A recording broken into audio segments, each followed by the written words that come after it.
प्रिय छात्र और छात्राओं, हिंदी साहित्य की ऑनलाइन कक्षा में आपका बहुत बहुत स्वागत है। मैं doctor Meena Gautam BA third year की आधुनिक हिंदी काव्य की कक्षा लेने जा रही हूँ।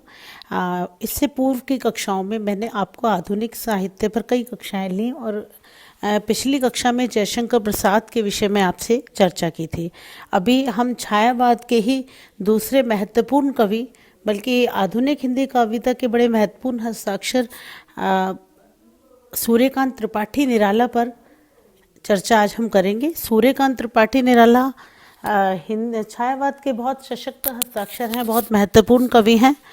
और छायावाद के अंदर अगर कहा जाए कि सबसे जो विलक्षण दिखाई जाता है, विलक्षण प्रतिभा देखने को मिलती है, विलक्षण इस मायने में कि ये जो कवि हैं निराला जी हैं, निराला जी छायावाद से लेकर बहुत आगे तक लिखते रहे। जैसे कि महादेवी जी ने रचना छोड़ दी थी 1942-47 की, उसके पश्चात उन्होंने कविता में बहुत कम उनका काम देखने को मिलता है। और जयशंकर प्रसाद जी समय 1937 के आसपास लिखना उनका बंद हो चुका था और उनकी आयु भी उन्हें उतनी नहीं मिली थी। और ये आपके जो निराला हैं, जिन निराला को आज हम पढ़ाने जा रहे हैं, इनको हमेशा कहा गया कि बड़ा विलक्षण भी इस मायने में रहते हैं कि इन्होंने बहुत सारे विषयों पर लिखा है, सभी कालों में अपनी लिखा है। प्रगतिवाद संबंधित रचनाएं भी, मतलब ये छायावाद के कालक्रम में बंधे हुए कवि इनको नहीं कहा जा सकता। इसीलिए मैंने आपको छायावाद में महत्वपूर्ण कवि हैं, लेकिन प्रगतिशील या प्रगतिवादी काव्य में भी प्रयोगवाद भी इनके यहाँ पर देखने को मिलता है।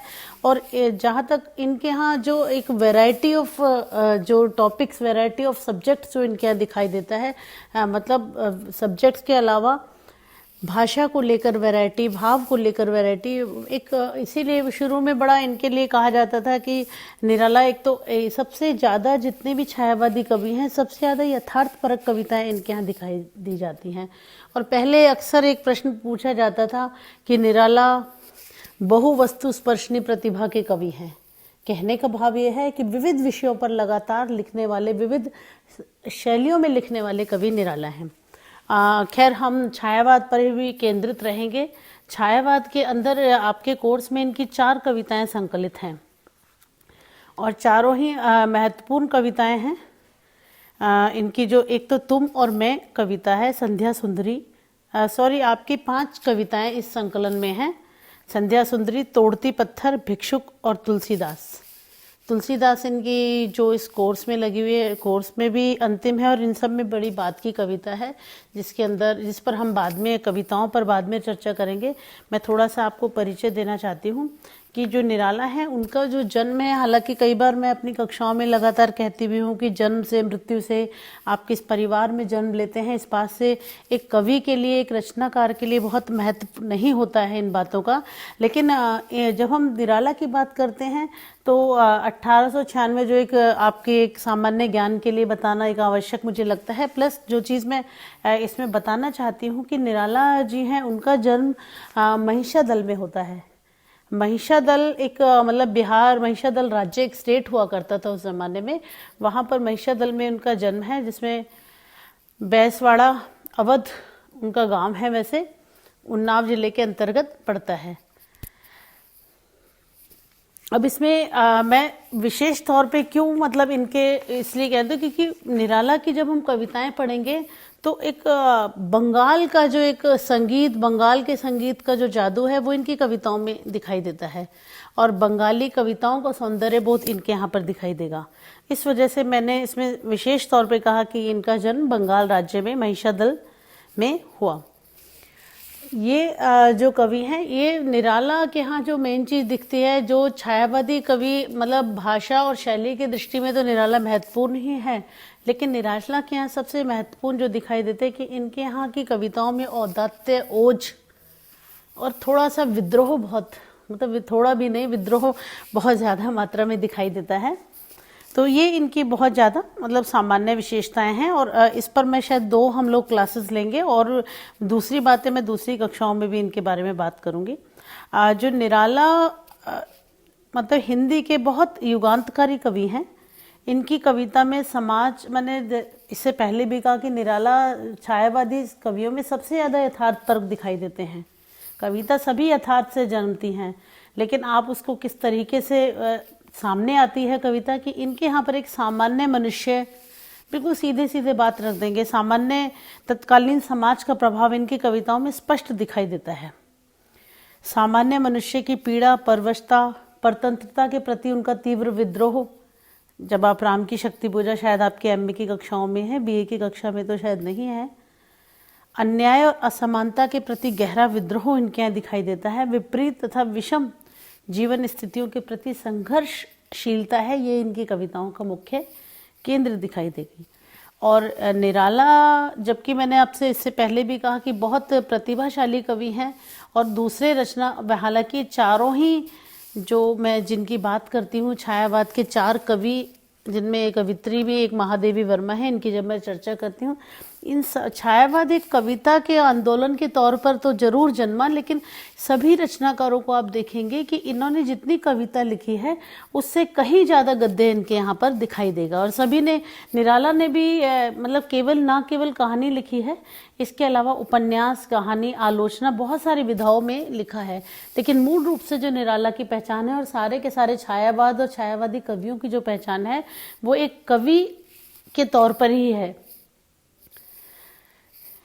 इन्होंने जीवन के यथार्थ का जो चित्रण किया है उसमें कल्पनाशीलता पूरी इनके यहाँ दिखाई देती है। और निराला के लिए जो मैंने विशेष तौर पे कहा कि बंगाल में इनके जो बंगाली भाषा का इन पर बड़ा प्रभाव है। माना जाता है कि सरस्वती से ही इन्होंने हिंदी सीखी, जैसा इन्होंने 1-2 जगह कहीं इस बात को स्वीकार किया है कि बंगला, अंग्रेजी, संस्कृत और हिंदी पर उनका वैसे बहुत अधिकार रहा। अभिव्यक्ति के लिए इनके यहाँ सबसे जो इनकी विशेषता है, इनके यहाँ नवीनता बड़ी इम्पोर्टेंट है कि ये काव्य रूप में भी बड़े नवीन ही दिखाई देते हैं। नवीन काव्य रूप इनके यहाँ दिखाई देंगे। भाषा को नई भाव भंगिमाएं इनकी कविता में दिखाई देंगी। इनकी जो काव्य संकलन है कई सारे हैं, अनामिका, परिमल, गीतिका, तुलसीदास, कुकुरमुत्ता, अणिमा, अपरा, नए पत्ते, अर्चना, आराधना, गीत कुंज और सांध्य काकली, ये इनकी प्रसिद्ध काव्य कृतियाँ हैं। निराला जी की समस्त रचनाएं अब तो निराला ग्रंथावली के अंदर आ गई हैं। और इनकी जो कविताएं हैं, इनकी कविताओं में बहुत सारा छायावादी जैसे कवि थे वो अपने विषय में अक्सर लिखा करते थे। आत्म प्रकाशन की भावना हर एक कवि में ही होती है, लेकिन इनके यहाँ पर आप दिखाई देगा कि इनको जो जीवन के तीखे एहसास हुए इन्हें, क्योंकि उनकी अपने जीवन में बहुत ही मतलब ये गरीबी से जूझते रहे पूरा जीवन ही। और मैं अगर केदारनाथ सिंह जी के शब्दों में कहूँ तो निराला हिंदी के पहले फुल टाइम कवि थे।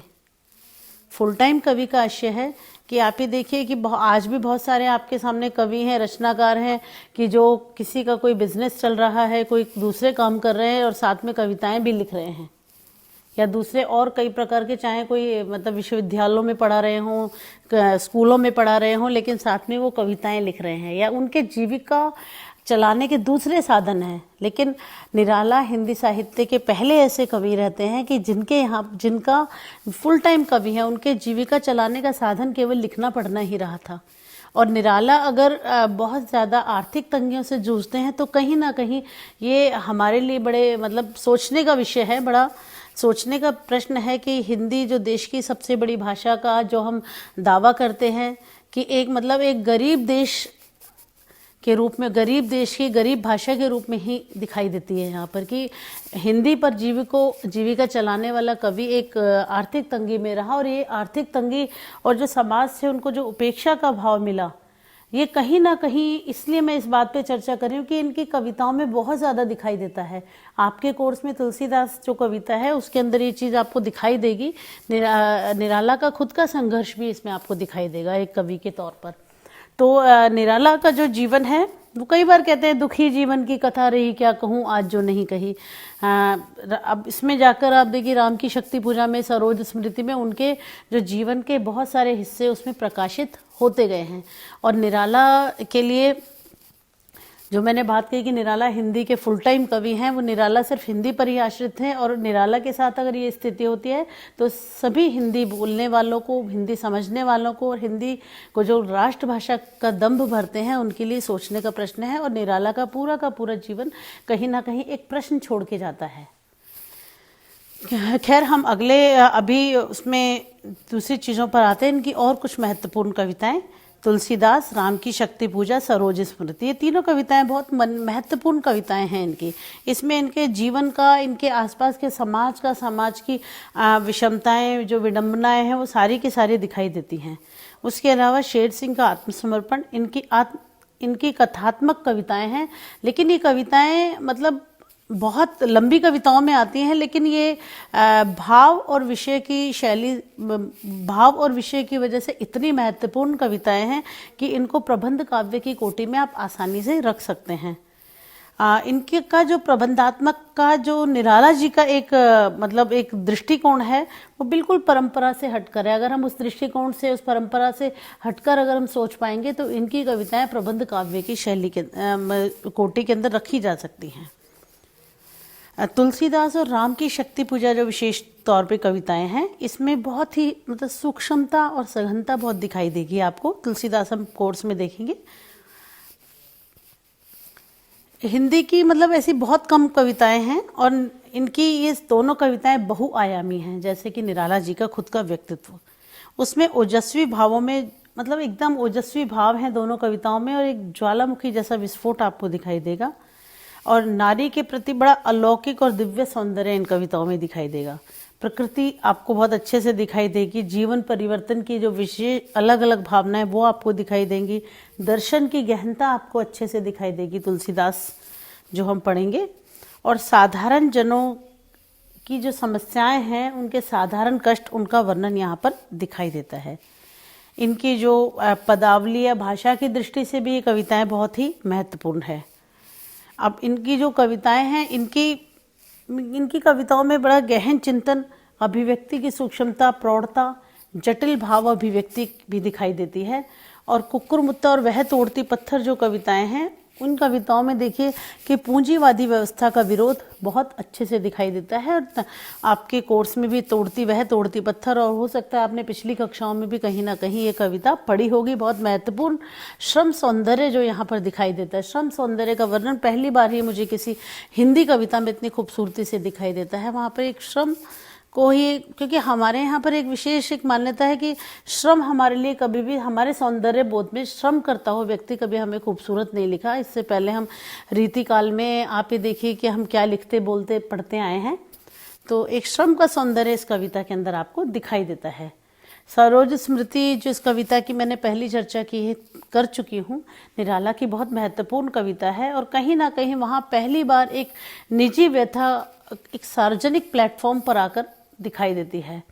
इनके यहाँ जो वैविध्य है छायावाद में और किसी कवि के यहाँ नहीं है। इनफैक्ट मैं सिर्फ छायावाद की ही बात नहीं कर रही, और दूसरी आप प्रगतिवाद में आइए, प्रयोगवाद में आइए, आज की कविताएं में इतनी विविधता और किसी कवि के यहाँ नहीं दिखाई देगी, ना तो इनसे पहले वालों के यहाँ, ना बाद वाले कवियों के। तो जो निराला है बेसिकली विविधताओं के कवि हैं, और आधुनिक युग का सबसे युगांतकारी कवि इन्हें माना जाता है। शेष अगली क्लास में। धन्यवाद।